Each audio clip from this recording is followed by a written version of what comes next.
Halo sahabat Mimin. Pada tanggal 8 September kemarin salah satu pemimpin terlama di dunia telah meninggal. Ratu Elizabeth, yang telah menjabat sejak tahun 1952 silam, meninggalkan keluarga tercinta dan orang-orang yang mencintainya. Lalu pada tanggal 19 September pemakaman untuk mendiang Ratu pun digelar. Tentu saja proses pemakaman dari Sang Ratu menuai beragam sorotan dengan apa-apa yang terjadi setelah pengumuman kematian Sang Ratu. Tentu saja persiapan pemakaman ini sudah mengalokasikan hingga 6 miliar pound sterling atau 102 triliun rupiah, untuk proses pemakaman selama 12 hari dengan jumlah uang yang mencengangkan ini, peti mati Sang Ratu dan juga perhiasan yang ada di dalamnya saja sudah membuat kita bingung. Sayangnya uang prosesi pemakaman ini bukan diambil dari kekayaan keluarga kerajaan, melainkan pajak dari warga negara Britania Raya. Hal ini sempat menjadi heboh, apalagi biaya hidup di sana makin hari makin mahal. Puncak acara pemakaman ini adalah tanggal 19 September yang juga menuai banyak polemik di internal keluarga kerajaan. Pangeran Harry dan Meghan Markle yang pernah heboh keluar dari keluarga kerajaan turut hadir dan membuat untuk pertama kalinya keluarga besar kerajaan berkumpul lagi. Keduanya itu sempat buat heboh lagi nih setelah Pangeran Charles yang sekarang menjadi raja tidak mengundang keduanya dalam acara pra-pemakaman.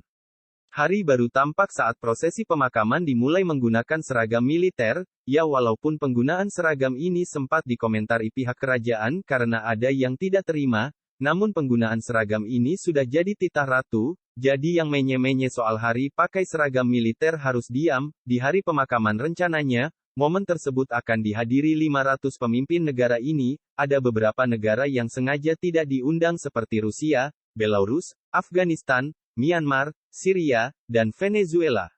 Kejadian ini juga sempat buat Om Putin marah besar karena menurutnya tidak ada yang salah dengan Rusia. Dengan wafatnya Sang Ratu tampuk kekuasaan, kerajaan Inggris pun beralih. Pangeran Charles ditunjuk menjadi raja baru dengan nama Raja Charles III pada tanggal 10 September kemarin. Pengangkatan Raja Charles III ini tentu menjadi sebuah problematik baru, apalagi sesaat setelah dilantik. Sebuah video beredar yang mengeluh tentang biaya hidup di United Kingdom. Keangkuhan itu makin jelas saat Raja Charles III langsung memecat kurang lebih 100 pekerja keluarga kerajaan, padahal 100 pekerja ini dianggap sebagai orang setia oleh Ratu Elizabeth. Setelah diangkat menjadi raja, masalah di negara persemakmuran UK juga udah mulai. Beberapa negara dengan jelas memberi segmen kalau mau lepas dari negara persemakmuran seperti Antigua dan Barbuda, Jamaika, Belize, Bahama, Grenada, dan juga Saint Kitts.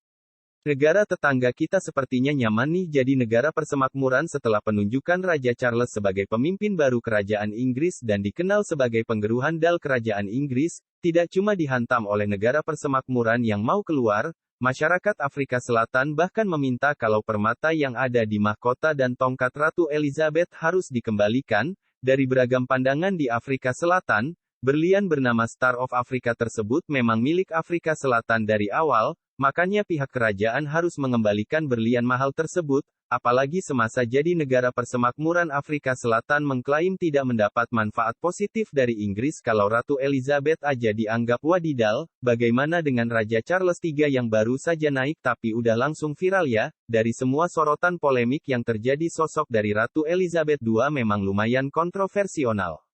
Namun tidak satu pun yang bisa menampik kalau sosok ini tentu akan dirindukan oleh semua orang. Karena dia memang sangat dicintai, kecintaan itu dibuktikan dengan beberapa hal yang dilakukan eksklusif untuk mengenang Sang Ratu, contohnya dari Liga Inggris menunda 11 pertandingan penting musim ini untuk menghormati prosesi pemakaman Sang Ratu, bahkan pertandingan antara Arsenal dan juga Manchester City yang rencananya bakal digelar 1 bulan kemudian juga harus ditunda. Bukan cuma Liga Inggris loh. Toko kecil nutup bisnis mereka untuk sementara waktu saat pemakaman dilakukan. Selain itu pihak rumah sakit juga libur saat prosesi pemakaman dimulai. Hal ini sih lumayan buat bingung banyak orang ya, karena Ratu Elizabeth dikenal sebagai orang yang sangat peduli pada orang lain. Nah loh kok rumah sakit juga ikut libur? Padahal ada pasti orang yang minta pertolongan. Di sisi lain pertelevisian Inggris juga mendapat sorotan nih ketika semua channel TV utama menyiarkan hal tentang Ratu. Siapa sangka kalau ada stasiun TV yang bernama Channel 5 malah menayangkan film kartun Emoji Movie. Ada apa ya dengan Channel 5 ini? Salah satu penghormatan paling viral nih datang dari salah satu pesepak bola terkenal David Beckham. Pria ganteng yang satu ini rela ngantri 12 jam untuk berbela sungkawa langsung di depan peti sang ratu. Antrian panjang ini memang lumayan gila sih, makanya salah satu Royal Guard yang menjaga harus tumbang karena kelelahan. Nah, pada tanggal 19 September kemarin secara resmi Hari Duka Inggris selesai dan ditutup dengan pemakaman Mega Ratu. 12 hari masa duka yang menelan uang tidak sedikit tadi dinamakan dengan Operation London Bridge. Setelah menjabat selama 70 tahun, Ratu Elizabeth telah menjadi ikon yang tidak tergantikan bagi dunia dan utamanya Inggris. Kematiannya tentu akan mengubah banyak hal dan membutuhkan banyak banget biaya. Semua hal yang memiliki cap dan juga foto ratu akan diubah untuk menunjukkan perpindahan kekuasaan.